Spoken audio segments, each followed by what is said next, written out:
सुप्रभात बच्चों, कैसे हैं आप? आशा करती हूँ सभी खुश होंगे और सुरक्षित होंगे। 9वीं कक्षा में एक बार फिर आपका स्वागत है।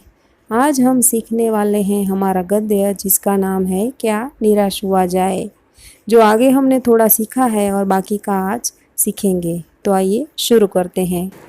लेखक हजारी प्रसाद त्रिवेदी आगे कहते हैं कि भारतवर्ष ने कभी भी भौतिक वस्तुओं के संग्रह को बहुत अधिक महत्व नहीं दिया है। उसकी दृष्टि से मनुष्य के भीतर जो महान आंतरिक तत्व स्थिर भाव से बैठा हुआ है वही चरम और परम है।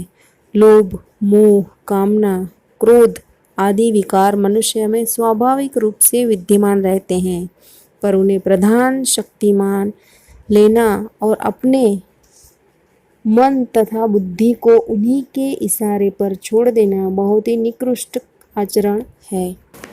आगे कहते हैं कि भारतवर्ष ने कभी भी उन्हें उचित नहीं माना। उन्हें सदा संयम के बंधन से बांधकर रखने का प्रयत्न किया है, परंतु भूख की उपेक्षा नहीं की जा सकती, बीमार के लिए दवा की उपेक्षा नहीं की जा सकती, गुमराह को ठीक रास्ते पर चल ले जाने के उपाय की उपेक्षा नहीं की जा सकती। हुआ यह है कि इस देश के कोटि कोटि दरिद्रजनों की हीन अवस्था को दूर करने के लिए ऐसे अनेक कायदे कानून बनाए गए हैं जो कृषि, उद्योग, वाणिज्य, शिक्षा और स्वास्थ्य की स्थिति को अधिक उन्नत और सुचारू बनाने के लक्ष्य से प्रेरित है। परंतु जिन लोगों को इन कार्यों में लगना है उनका मन हर समय पवित्र नहीं होता है। प्रायः वे यही लक्ष्य को भूल जाते हैं और अपनी ही सुख सुविधाओं की ओर ज़्यादा ध्यान देने लगते हैं।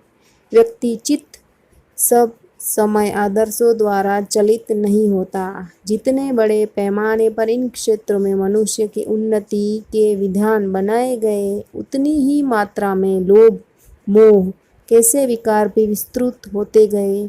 लक्ष्य की बात भूल गई, आदर्शों को मजाक का विषय बना दिया गया और संयम को तकियानुसी मान लिया गया।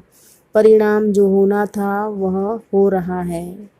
यह कुछ थोड़े से लोगों के बढ़ते हुए लोभ का नतीजा है, परंतु इससे भारतवर्ष के पुराने आदर्शों को भी अधिक स्पष्ट रूप से महान और उपयोगी देने लगे हैं। आगे लेखक का कहना है कि भारतवर्ष सदा कानून को धर्म के रूप में देखता आ रहा है। आज एकाएक कानून और धर्म में अंतर कर दिया गया है। धर्म को धोखा नहीं दिया जा सकता, कानून को दिया जा सकता है। यही कारण है कि लोग धर्म भीरू हैं। वे कानून की त्रुटियों से लाभ उठाने में संकोच नहीं करते। इस बात के पर्याप्त प्रमाण खोजे जा सकते हैं कि समाज में ऊपरी वर्ग में चाहे जो भी होता आ रहा हो, भीतर भीतर भारतवर्ष अब भी अनुभव कर रहा है कि धर्म कानून से बड़ी चीज़ है। अब भी सेवा, ईमानदारी, सच्चाई और आध्यात्मिकता के मूल्य बने हुए हैं। वेद अब अवश्य गए हैं, लेकिन नष्ट बिल्कुल नहीं हुए हैं। आज भी वह मनुष्य से प्रेम करता है, महिलाओं का सम्मान करता है, झूठ और चोरी को गलत समझता है, दूसरे की पीड़ा को समझता है, यानी कि दूसरे की पीड़ा को अनुभव कर सकता है और उसे पीड़ा नहीं पहुंचा सकता। दूसरों को पीड़ा पहुंचाना पाप समझता है। हर आदमी अपने व्यक्तिगत जीवन में इस बात का अनुभव जरूर करता है। समाचार पत्रों में जो भ्रष्टाचार के प्रति इतना आक्रोश है, वह यही साबित करता है कि हम ऐसी चीज़ों को गलत समझते हैं और समाज से उन तत्वों की प्रतिष्ठा का कम करना चाहते हैं जो गलत तरीके से धन या मान संग्रह करते हैं। दोषों का पर्दाफाश करना बुरी बात नहीं है। बुराई यह मालूम होती है कि किसी के आचरण के गलत पक्ष को उद्घाटित करते समय उसमें रस लिया जाता है और दोषों का उद्घाटन जो एकमात्र कर्तव्य मान लिया जाता है। बुराई में रस लेना बुरी बात है। अच्छाई को उतना ही रस लेकर उजागर न करना और भी बुरी बात है। सैकड़ों घटनाएं ऐसी घटती हैं जिन्हें उजागर करने से लोक चित्त में अच्छाई के प्रति अच्छी भावना जागती है। अब इसके अंतर्गत लेखक एक किस्सा सुनाते हैं जो समझते हैं। बहुत ही सुंदर किस्सा है, आइए देखते हैं। एक बार रेलवे स्टेशन पर टिकट लेते हुए गलती से मैंने 10 के बजाय 100 रुपये का नोट दिया और मैं जल्दी जल्दी गाड़ी में आकर बैठ गया। थोड़ी देर में टिकट बाबू उन दिनों के सेकंड क्लास के डिब्बे में हर आदमी का चेहरा पहचाना हुआ उपस्थित हुआ।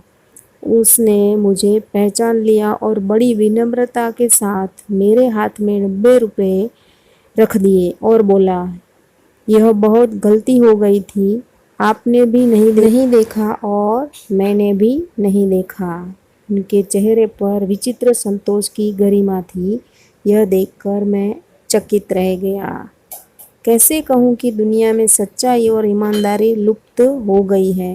वैसे अनेक अवांछित घटनाएं भी हुई है, परंतु यह एक घटना ठगी और वंचना की अनेक घटनाओं से अधिक शक्तिशाली है।